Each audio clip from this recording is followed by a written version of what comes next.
Halos 3 milyong pisong halaga ng marijuana nasabat ng pulisya sa La Trinidad, Benguet. Yan at iba pang balita sa pagtutok ni Sandy Salvacio.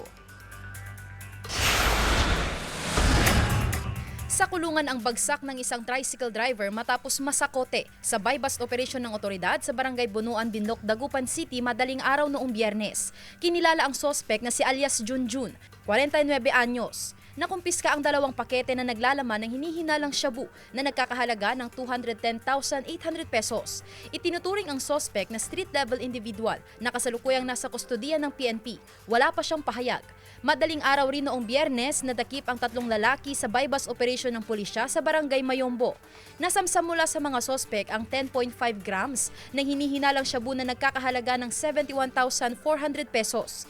Nasa kustodiya ng pulisya ang 3 habang inihahanda ang reklamo laban sa kanila. Sinusubukan ng GMA Regional TV na makuhanan ng pahayag ang mga sospek.